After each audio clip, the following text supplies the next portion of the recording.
The Bombardier Global 8000 sliced through the midnight sky at 41,000 feet, its cabin bathed in the amber glow of reading lights. Passengers in first class sipped vintage champagne and scrolled through their tablets, insulated from the world by bulletproof glass and $12 million of engineering. Among them, Artemis Art.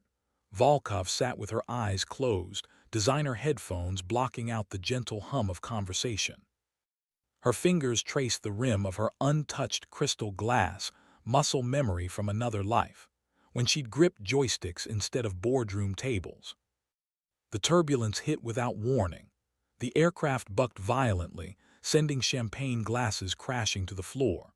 Emergency lighting flickered on as passengers grabbed their armrests, fear replacing their earlier composure.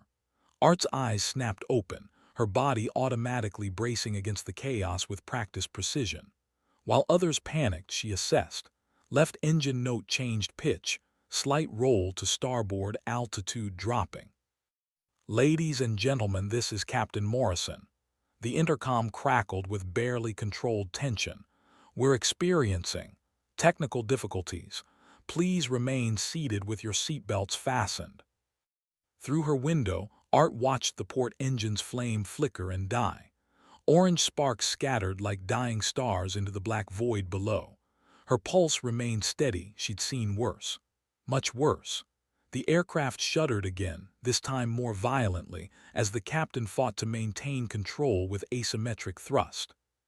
"Sir," a flight attendant's voice carried across the cabin, professional but strained. "Captain Morrison is requesting. He wants to know if anyone aboard has military flight experience, any type of military aircraft." Silence fell over the first-class cabin like a shroud. 23 passengers, combined net worth exceeding $50 billion, and not one raised their hand. Art watched their faces, CEOs, tech moguls, oil heiresses, all suddenly reduced to helpless children. She could almost hear their thoughts. Surely the pilots could handle this. Surely their money could buy them safety at 40,000 feet. The aircraft banked hard left, fighting the dead engine's drag. Art felt the familiar sensation in her stomach, not fear but recognition. She knew this dance between metal and sky, between human skill and mechanical failure. Her hand moved unconsciously to her throat, fingers finding the small silver pendant hidden beneath her silk blouse. An F-22 Raptor, no larger than her thumbnail, worn smooth by years of careful handling. "Anyone?" The flight attendant's voice cracked slightly. "Military pilots, cargo, transport, anything." Art closed her eyes again, but this time she wasn't resting. She was calculating. Distance to nearest airfield, fuel consumption with single engine operation, glide ratio if both engines failed. The numbers came as naturally as breathing muscle memory from a life she'd left behind 8 years ago. A life where Artemis Volkov hadn't existed yet, where only her call sign mattered. Raven. The aircraft bucked again, more severely this time. Slowly, Art raised her manicured hand.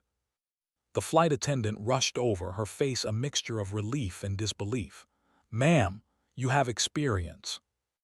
Art unbuckled her seatbelt and stood, her 5'4" frame suddenly commanding attention from every passenger in first class. Her voice, when she spoke, carried the quiet authority of someone who'd once held the lives of nations in her hands. F-22 Raptor, Air Combat Command, 1st Fighter Wing, 12 years active duty. She paused, meeting the flight attendant's wide eyes. "Call sign Raven, and yes, I can fly this bird." The transformation was immediate. The terrified passengers who'd moments before seen only another wealthy woman now stared at someone entirely different. Art felt the familiar weight settling on her shoulders, not fear but responsibility.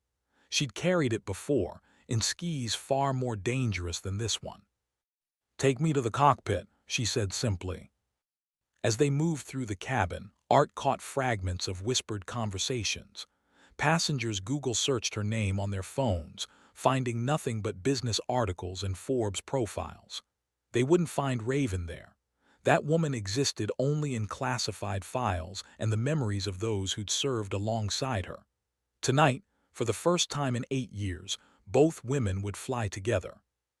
The cockpit door opened, revealing Captain Morrison's sweat-streaked face and the controlled chaos of emergency procedures.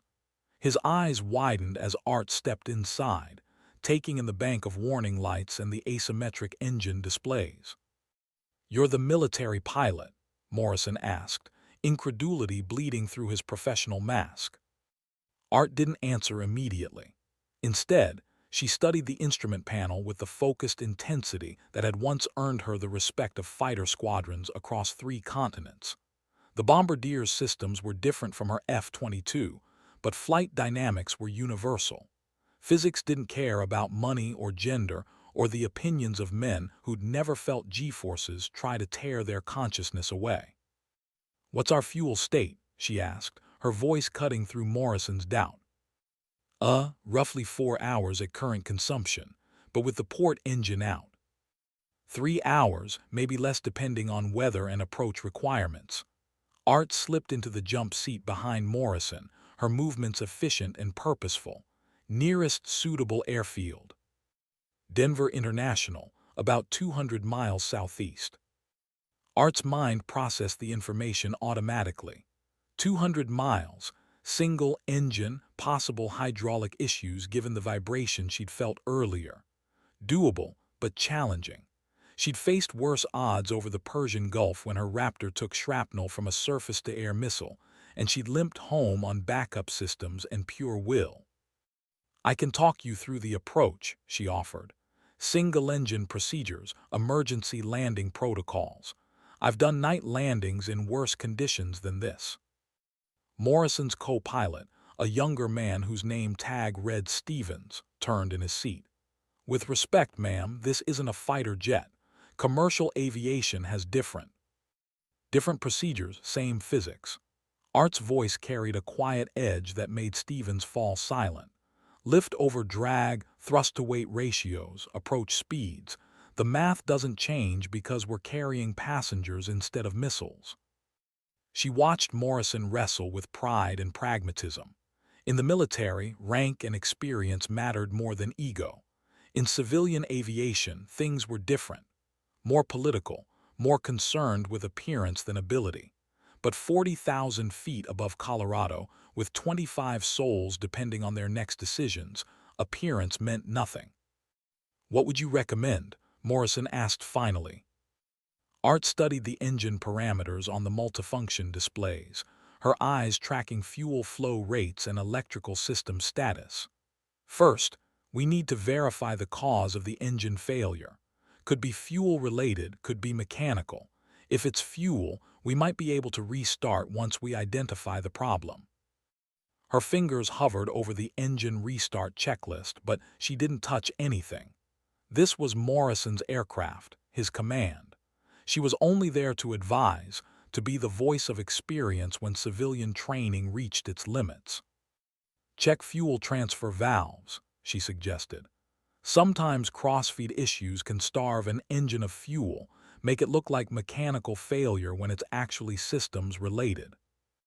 Morrison followed her guidance, his hands moving across switches with renewed confidence. Art watched the fuel system displays, looking for the telltale signs that had saved her life over hostile territory more times than she cared to count.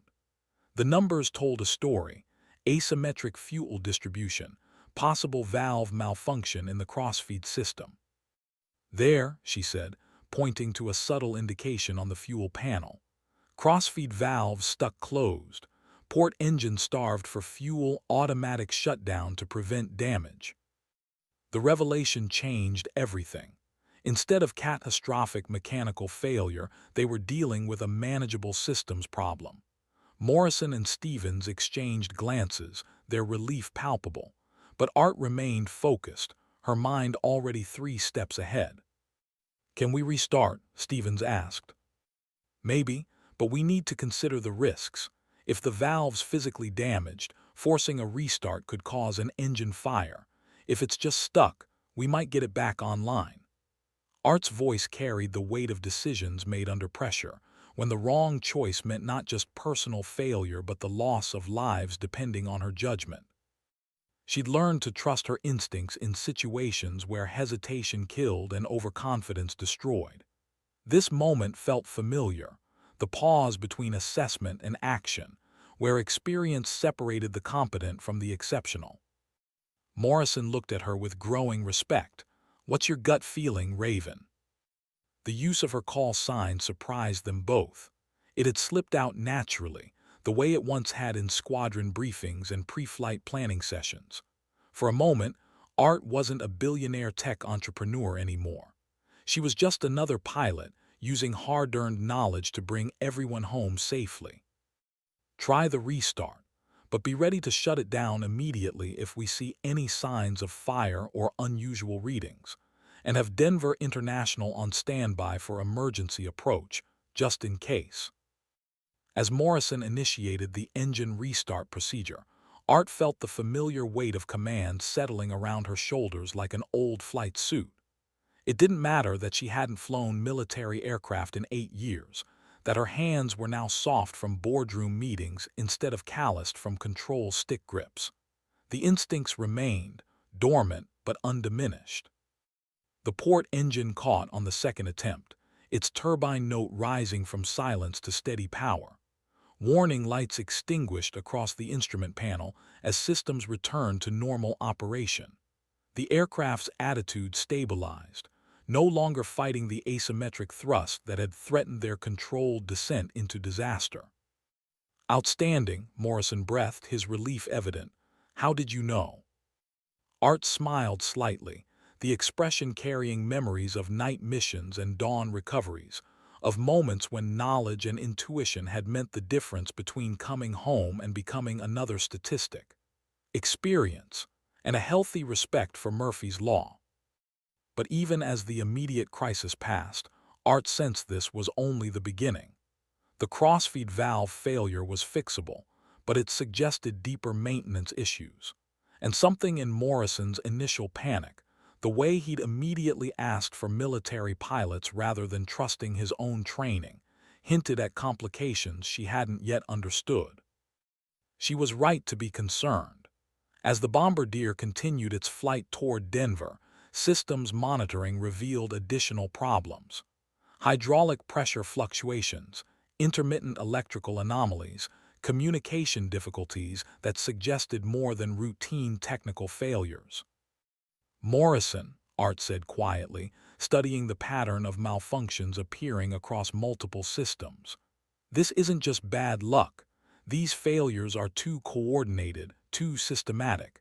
When was this aircraft's last major service?"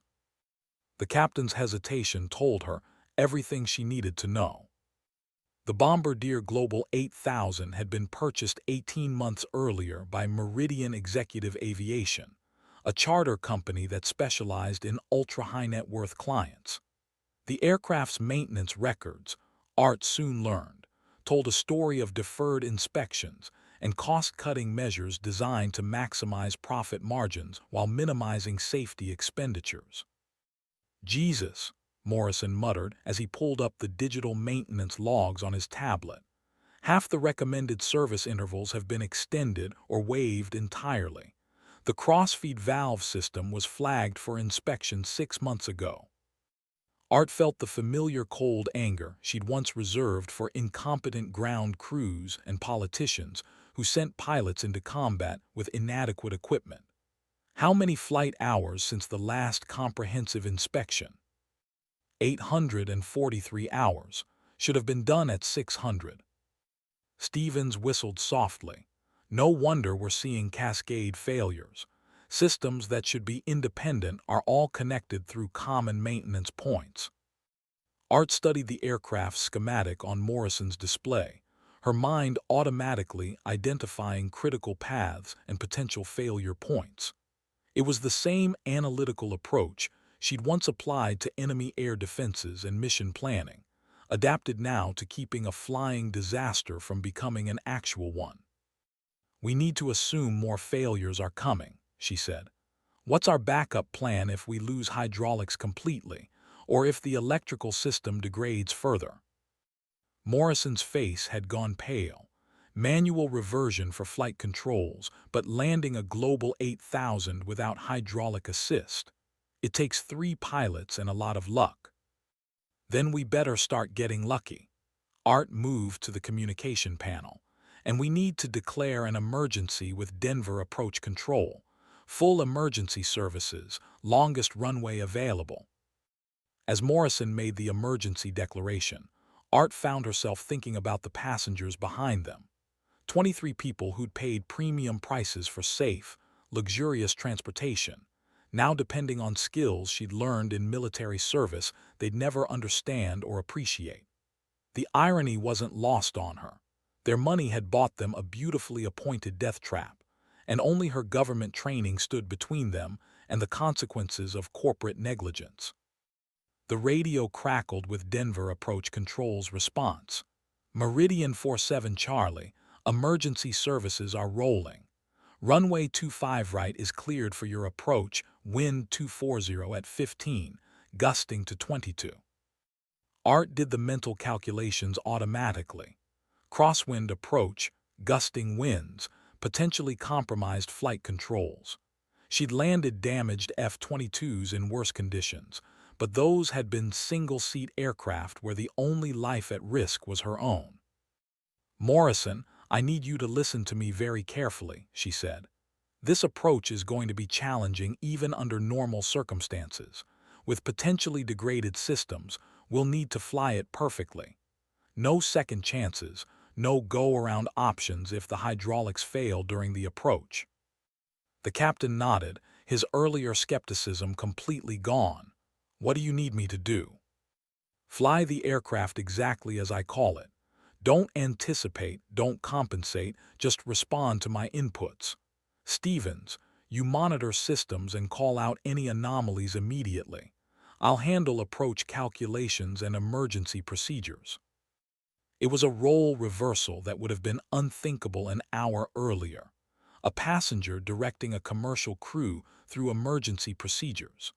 But competence had a way of cutting through conventional hierarchies, and Morrison had recognized that Art's military experience gave her tools his civilian training had never provided.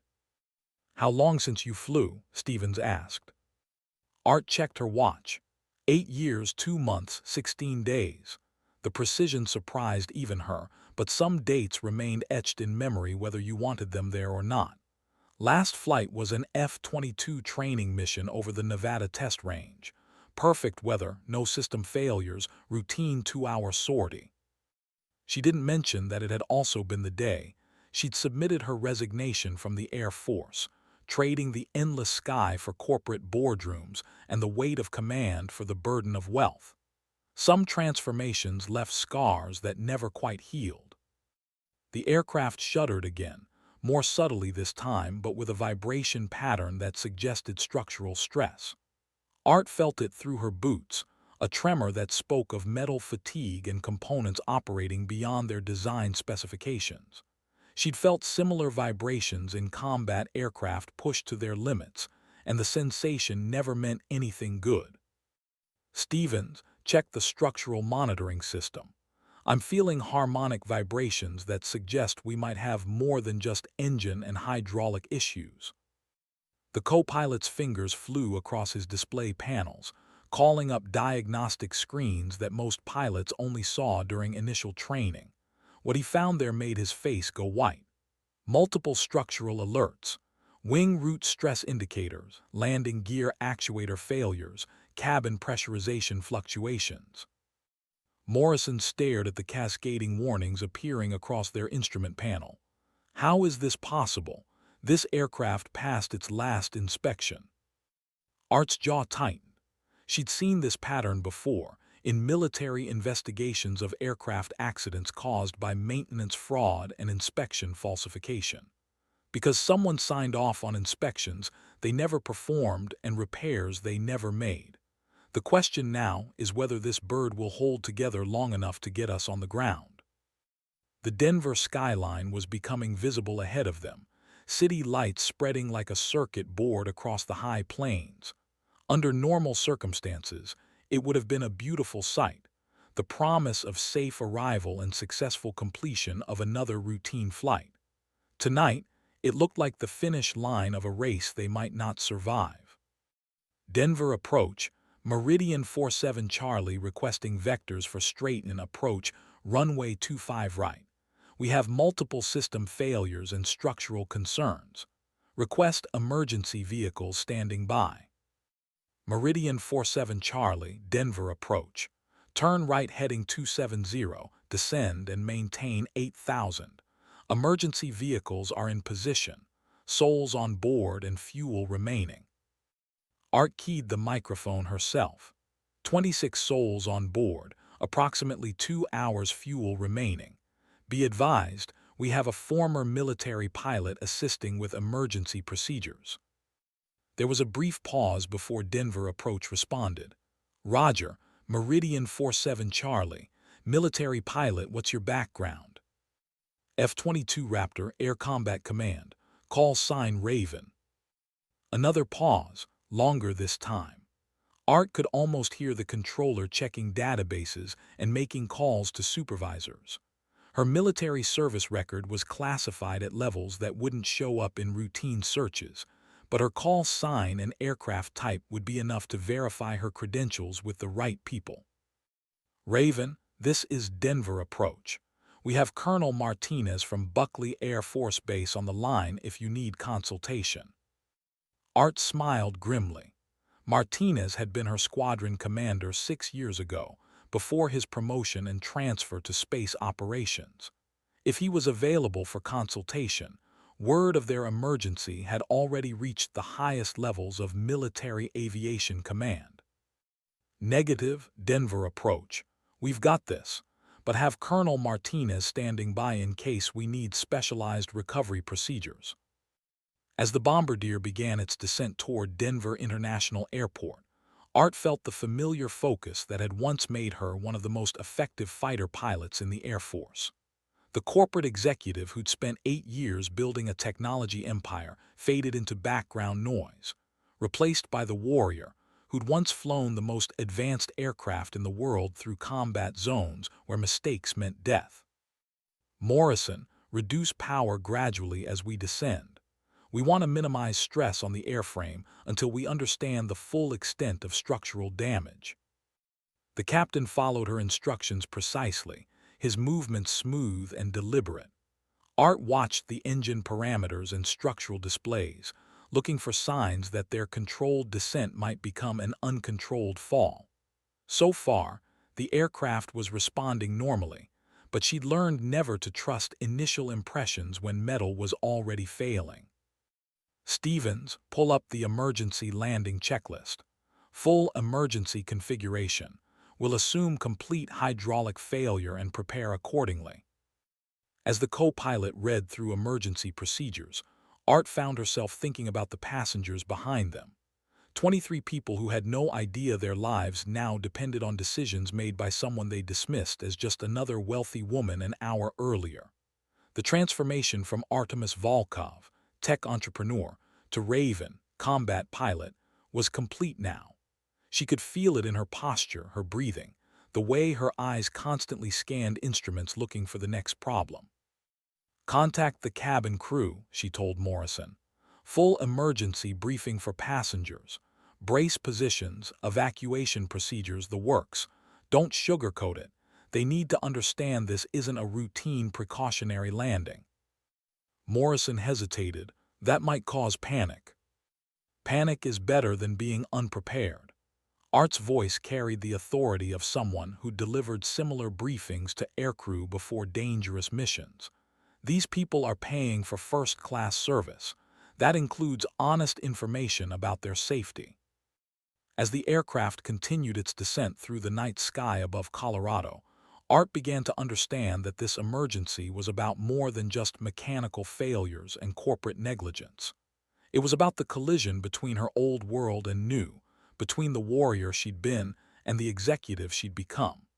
Tonight, both versions of herself would be tested in ways she hadn't anticipated when she'd raised her hand in the first-class cabin. The approach to Denver International Airport would require every skill she'd ever learned, every instinct she'd ever developed, and a level of precision that would have been challenging even in a perfectly maintained aircraft. With multiple system failures and structural problems, it would become a test of whether 8 years in corporate boardrooms had dulled the edges that once made her one of the deadliest pilots in the sky. 15 miles out, Stevens called. Airport in sight, runway lights visible. Art looked ahead through the cockpit windows, seeing the geometric patterns of lights that marked their destination. It looked like every night approach she'd ever made, until you factored in the variables that could turn routine into catastrophic in the span of a few critical seconds. Morrison, let's talk about our options. The next few minutes would determine whether 26 people saw another sunrise, or became another statistic in the annals of aviation accidents caused by greed and negligence. Art had faced those odds before, but never with so many lives in her hands and so much time to think about the consequences of failure. The Denver International Airport Control Tower had transformed into something resembling a military command center within minutes of Meridian 47 Charlie's emergency declaration. Controllers who'd been handling routine late-night traffic suddenly found themselves coordinating the most complex emergency approach of their careers, while senior supervisors made calls to federal aviation authorities and military installations throughout the region. Raven, this is Colonel Martinez on emergency frequency. The familiar voice crackled through the radio with the distinctive tone that Art remembered from countless mission briefings. I've got your aircraft on radar, and I'm reviewing your situation with our best people. What's your assessment? Art keyed the microphone, feeling the years collapse between them. Multiple system failures, structural concerns, maintenance-related cascade problems. We're flying a beautiful aircraft that's been maintained like a junkyard dog, Colonel. Martinez's laugh held no humor. Copy that, Raven. We're pulling maintenance records now through FAA channels. Preliminary review shows your charter company has been playing fast and loose with inspection intervals. Not surprising. Question is whether this bird will hold together for another 20 minutes. We're tracking your structural telemetry through secondary radar. You've got stress indicators at 60% of design limits and climbing, still within acceptable parameters but trending in the wrong direction. Art processed this information while monitoring the instrument panel for new failures. 60% stress loading meant they were approaching the edge of the aircraft's designed safety margins. In her F-22, she'd regularly exceeded those limits during combat maneuvering, but fighter aircraft were built for abuse. Commercial jets were designed for efficiency and comfort, not structural extremes. Stevens, reduce our descent rate by half. We need to minimize additional stress on the airframe. The co-pilot adjusted their rate of descent, trading altitude for time. It was a calculated risk. Staying airborne longer increased the chance of additional system failures, but reducing structural stress might prevent catastrophic breakup during the approach. Morrison, how are the passengers handling this? The captain glanced at his communications panel, which showed status updates from the cabin crew. Flight attendants report they're scared but following instructions. Most are in brace positions, some are making phone calls. Art nodded. Fear was natural and manageable. Panic was dangerous and potentially fatal. The fact that passengers were following procedures suggested the cabin crew had delivered their emergency briefing professionally. Raven, Denver approach control. We're showing you at 12 miles out, descend and maintain 4,000 feet. Winds are now 250 at 18 knots, gusting to 25. The wind conditions were worsening, adding another layer of complexity to an already dangerous approach. Crosswinds of 25 knots were manageable for experienced pilots in fully functional aircraft. With degraded systems and structural concerns, they represented a significant additional risk. Denver approach. Request runway heading and glide slope information for runway 25 right. Runway 25 right, heading 250, ILS frequency 110.9. You're cleared for the ILS approach. Maintain 4,000 until established on glide slope. Art pulled up the approach chart on her tablet, studying the terrain and obstacle information surrounding Denver International Airport. The approach path was relatively clear, but the airport's high elevation, over 5,000 feet above sea level, meant thinner air and different performance characteristics than sea-level approaches. Stevens, calculate our approach speed for current weight and conditions. Factor in the possibility of partial hydraulic failure during the approach. While the co-pilot worked through performance calculations, Art mentally rehearsed the approach sequence. Gear extension, flap deployment, final speed adjustments. Each step represented a potential failure point where compromised systems could turn manageable problems into deadly ones. Approach speed 138 knots, plus 10 knots for gusty conditions, Stevens reported. If we lose hydraulics completely, we'll need to add another 15 knots for manual control authority. Art processed the numbers. A final approach speed of potentially 163 knots was faster than optimal for a damaged aircraft, but necessary for maintaining control if systems continued to degrade. It meant they'd touch down with more energy to dissipate, stressing the landing gear and brakes that might already be compromised. Colonel Martinez, Raven, can you confirm emergency services positioning? We might need crash and fire rescue immediately upon touchdown. All emergency vehicles are in position along runway 25 right. We've also got medical helicopters standing by and trauma teams at Denver General Hospital on alert. The clinical efficiency of emergency preparations was both comforting and sobering. Art appreciated the professionalism, but the scale of preparations suggested others shared her assessment that this approach carried significant risks of catastrophic failure. 10 miles out, Morrison called, initiating approach checklist. Art watched as the captain began the systematic process of configuring the aircraft for landing. Each switch position and control input was verified against written procedures, a methodical progression that had been refined through decades of commercial aviation experience. Under normal circumstances, it was routine and reassuring.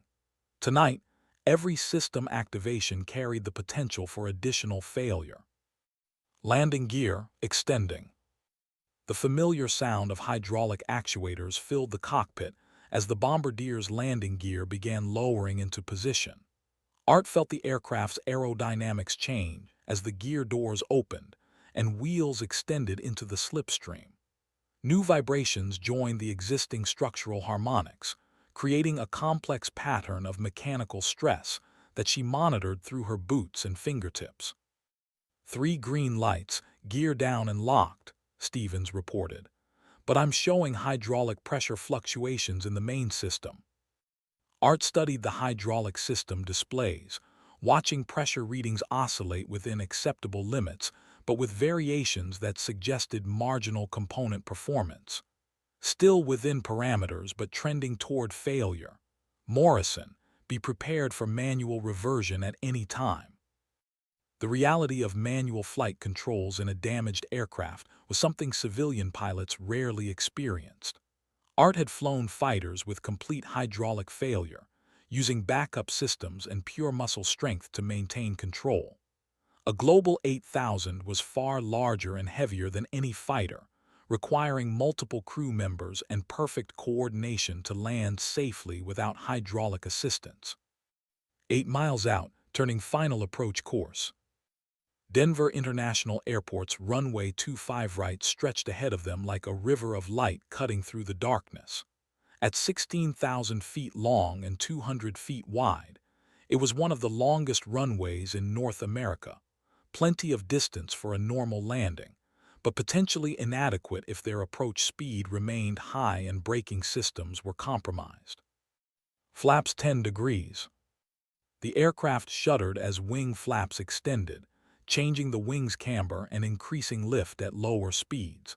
But the vibrations intensified, suggesting that structural stress was approaching critical levels.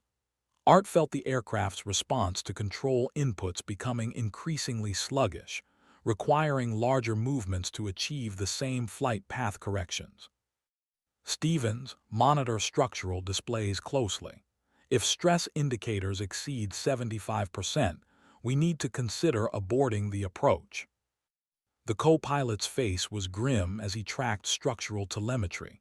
Currently at 68% and climbing, we're right at the edge of acceptable parameters. Art made a mental note to discuss go-around procedures with Morrison, though she suspected that initiating a climb with compromised systems might cause more structural damage than continuing the approach. Sometimes, the best option was to commit completely and execute flawlessly rather than trying to preserve alternatives that might not exist. 6 miles out, established on glide slope, the aircraft settled into the precise 3-degree descent path that would carry them to the runway threshold. Art watched the instrument displays showing their progress along the electronic path, but her attention was focused on the subtle cues that instruments couldn't capture. The sound of wind over damaged surfaces, the feel of controls that were responding differently than designed, the vibrations that spoke of metal and systems pushed beyond their intended limits. Colonel Martinez, Raven. Structural stress is approaching maximum allowable limits. We're committed to this approach. Copy Raven. All emergency services are ready. Medical teams are standing by. You've got this. The confidence in Martinez's voice was reassuring, but Art knew that ultimately, the success or failure of this approach would depend on decisions made in the next few minutes by 3 people in a cockpit, using skills learned through years of training and experience to overcome problems that should never have existed. Flaps 20 degrees. More vibrations, more structural stress, but also better control authority at slower speeds.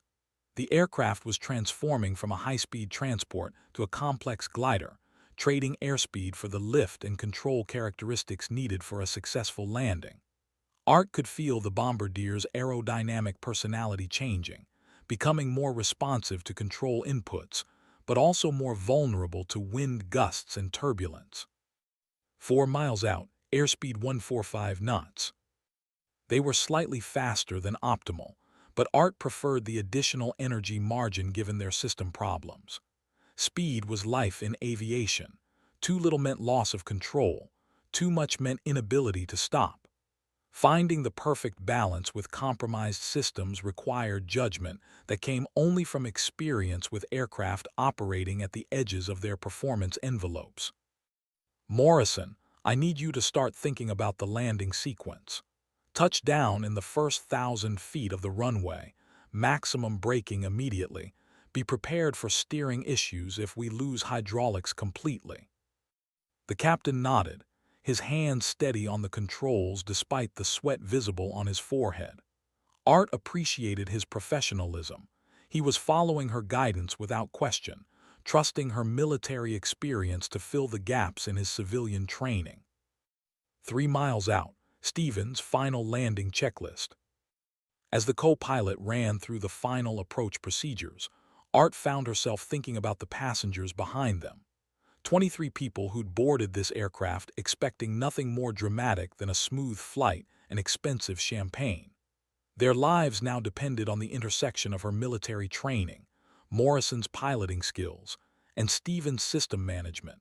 3 people who'd met for the first time tonight, now working as a team to overcome problems none of them had anticipated. 2 miles out, runway in sight. Ahead of them, Denver International Airport's runway 25 right appeared as a perfect geometric pattern of white lights against the black Colorado landscape. Emergency vehicles were visible along the runway edges, their red and blue flashers creating a colorful border that would have been festive under different circumstances. Art keyed the intercom to address the passengers directly. Ladies and gentlemen, my name is Art Volkov. We're approaching Denver International Airport for an emergency landing due to multiple system malfunctions. The approach will be performed by Captain Morrison under my guidance. Please remain in brace positions and follow all instructions from the cabin crew. We'll be on the ground in approximately 3 minutes."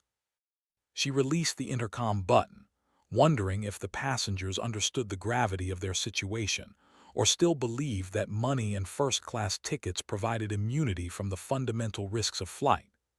Tonight they were learning what military personnel had always known. When physics and engineering met human fallibility, outcomes depended on skill, preparation, and sometimes simple luck. 1 mile out, full flaps. The Bombardier's wing configuration reached its maximum lift setting, allowing them to maintain controlled flight at the slowest possible speed. But the structural stress indicators climbed past 70%, approaching the red lines that marked design limits. Art watched the numbers climb, knowing that exceeding those limits might result in structural failure during the approach. "Stevens, what's our structural status?" 74% and climbing. We're at the edge of acceptable parameters." Art made the call that defined the difference between good pilots and great ones. "Continue the approach. We're committed now, and the risk of go-around exceeds the risk of landing with current stress levels." It was a decision based on experience, instinct, and calculations that couldn't be reduced to simple numbers. She'd made similar calls in combat situations where perfect solutions didn't exist and survival depended on choosing the least dangerous option among several bad alternatives. Final approach, airspeed 138 knots. The runway threshold passed beneath them, marking the beginning of the most critical phase of their emergency. Art watched Morrison's control inputs, ready to assist if the aircraft's damaged systems exceeded his ability to maintain the precise flight path required for a safe touchdown. 50 feet 40-30. The Bombardier's main landing gear contacted the runway with a firmness that spoke of controlled impact rather than gentle touchdown. Art felt the aircraft's weight transfer from wings to wheels, but also sensed the structural stress that accompanied the transition from flight to ground operations. Reverse thrust, maximum braking. Morrison activated the engine's reverse thrust systems while simultaneously applying wheel brakes, using every available method to dissipate the kinetic energy that could carry them beyond the runway's limits. Art watched their speed decrease, but more slowly than ideal due to their high approach speed and potentially compromised braking systems. 80 knots, 70-60. Emergency vehicles began following alongside the runway, ready to respond if the aircraft departed the prepared surface or suffered fire or structural collapse. Art could see firefighters and medical teams in their vehicles, professional emergency responders prepared for the worst-case scenarios that kept aviation safety specialists awake at night. 40 knots, 30-20. The Bombardier finally rolled to a complete stop roughly 2/3 down the runway, its damaged systems having performed well enough to complete one final mission safely. Art felt the aircraft settle onto its landing gear with subtle vibrations that suggested structural damage, but no immediate signs of catastrophic failure. Denver Tower, Meridian 47 Charlie, is stopped on runway 25 right, requesting emergency services for inspection and passenger evacuation. Meridian 47 Charlie, emergency services are rolling to your position. Remain in place until cleared by fire department. Art unbuckled her harness and stood, feeling the accumulated stress of the emergency approach in her shoulders and neck. Through the cockpit windows, she could see fire trucks and ambulances approaching their aircraft, professional emergency responders, ready to deal with whatever problems might emerge during the post-landing inspection. "Outstanding work, both of you," she told Morrison and Stevens. "That was textbook emergency crew coordination under extremely challenging circumstances." Morrison wiped sweat from his forehead with a shaky hand. "I've never experienced anything like that. How do you maintain that level of calm when everything's going wrong simultaneously?" Art smiled, remembering similar questions from young fighter pilots after their first combat missions. Training, experience, and acceptance that some things are beyond your control. You focus on what you can influence and execute your procedures perfectly. As emergency crews surrounded the aircraft and began their safety inspection, Art prepared to return to the passenger cabin and face the 23 people whose lives had depended on skills she'd learned in military service.